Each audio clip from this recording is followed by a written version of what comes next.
19 bab.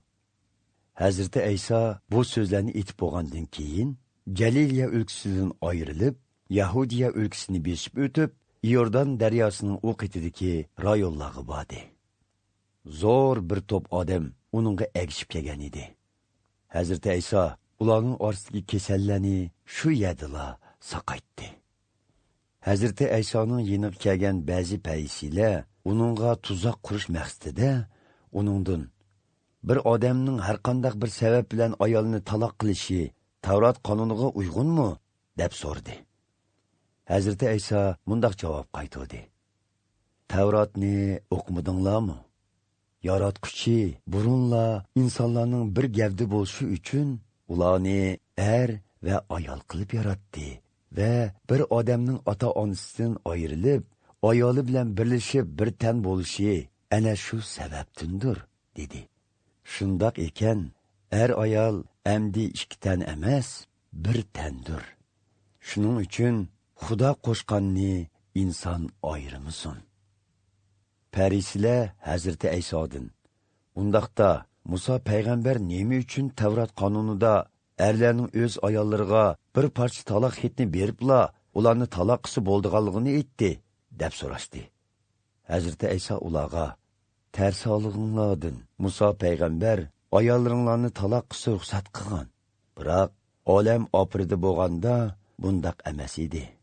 Bilib qo'yinglarki, ayolni jinsi axloqsizlikdan boshqa biror sabab bilan taloq qilib, boshqa birini amriga olgan kishi zina qilgan bo'ladi."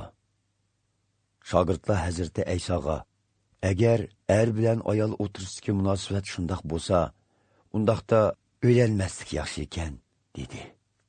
Hazreti İsa ularga: "Bu deganlikni hamma odam emas, faqat Xudo nisib qilganlarla qabul qila oladi.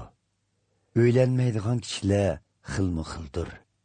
Ba'zilar tug'ma jinsi iqtidori ojizlar, ba'zilar boshqalar tarafidan oqti qilinganlar, ya'ni ba'zilar arshning podshohligi uchun o'ylanishdan voz kechganlardir. Bu deganlikni qabul qila oladiganlar qabul qilsin", dedi. Qo'lini tekkizib baxtilsin deb kishilar kichik bolalarni Hazreti İsa'ning oldiga elib keldi.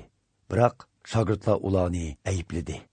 Hazreti İsa: "Bolalar oldinga kelsin, ularni to'smanglar, chunki arshning podshohligiga kirdiganlar dal mushularga o'xshashlardir", dedi. Hazreti İsa qo'llarini ularga tekkizib baxt tilgandan keyin u yerdan ayrildi. Bir kuni bir yigit Hazreti İsa'ning oldiga kelib: "Ustoz, men qanday yaxshi ishlarni qilsam, mangulik hayotga erishiman?" deb so'radi. Hazreti İsa uningga: "Yaxshilik to'g'risida nemishqa mendan so'raysiz? Yaxshi bo'lg'uchidan faqat birila bor. Mangulik hayotga erishmoqchi bo'lsangiz, uning amrlarini ado qiling", dedi. "Qaysi amrlarni deysiz?" deb so'radi hilqi yigit. Hazreti İsa mundaq dedi: "Qotillik qilma, zina qilma, o'g'rilik qilma, yolg'on guvohlik berma, ota-onangga hurmat qil va qo'shningni o'zingni so'ygandek so'y." "Bularning hammasiga amal qilib kelyapman. Bulardan boshqa yana nimalarni qilishim kerak?" deb so'radi yigit. Hazreti İsa uningga: "Agar kam kuchsiz bo'lishni xohlasangiz, berib barliq mol-mulkingizni setib, pulini kambag'allarga bering. Shundoq qilsangiz, arishda g'aziningiz bo'ladi. Ondan kelib menga ergashing", dedi. Bu so'zni anglagan yigit qayg'u ichida u yerdan ketib qoldi. Chunki uning mol dunyosi nihoyat ko'p edi. Hazreti İsa shogirdlariga: "Bilib qo'yinglarki, boylarning arishning podshohligiga kirishi tas. Yana shuni aytayki, ularning Xudoning podshohligiga kirishi to'gining yengni to'shigidan o'tishidinmi tas", dedi.